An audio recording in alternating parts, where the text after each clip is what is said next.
are at Elba High School in Elba, Alabama, to discuss a great moment in Elba history.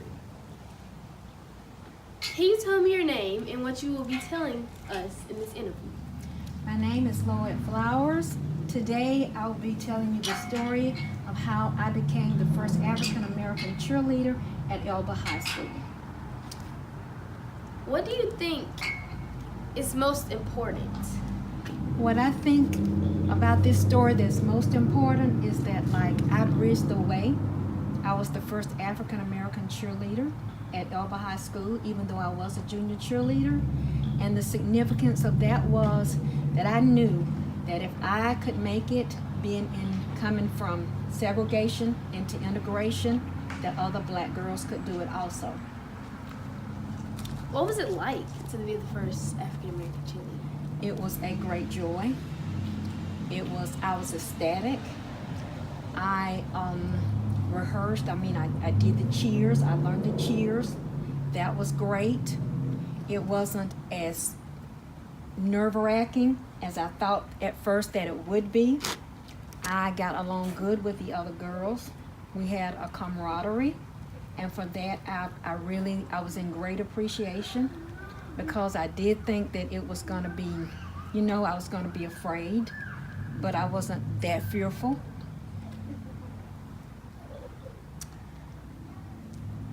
How has it changed over the years since you've been the first? It has changed over the year. Actually, the second year after I became cheerleader, one of my fellow, I'll say, schoolmates became the second black cheerleader. And I had my uniforms, even though I did not get to cheer, but she used part of my uniform. So that way we carried on the legacy. And I must go back and say that I did become the first African American cheerleader, but during that summer I went on an extended vacation, and for that reason I did not get to cheer. But I must say that it has been one of the greatest experiences of my childhood. Do you miss the way it used to be?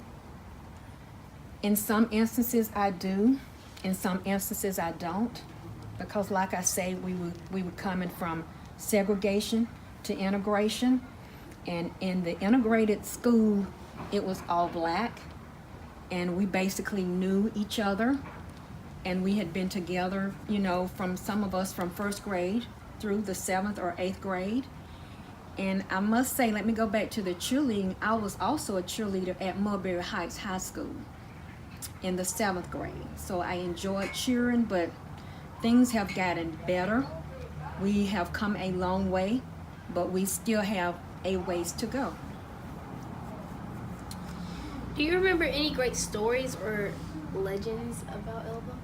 Yes, I must say, probably a few years ago, the Elba High Tigers went on to the state championship.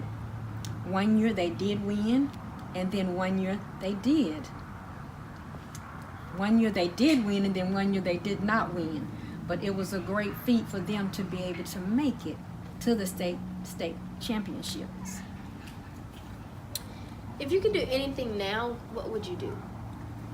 Right now, I believe if I had, could do things over again, so to speak, in the area of cheering, I would become a cheerleading coach. I love it. I was a great follower then, so I believe that I could become a great leader.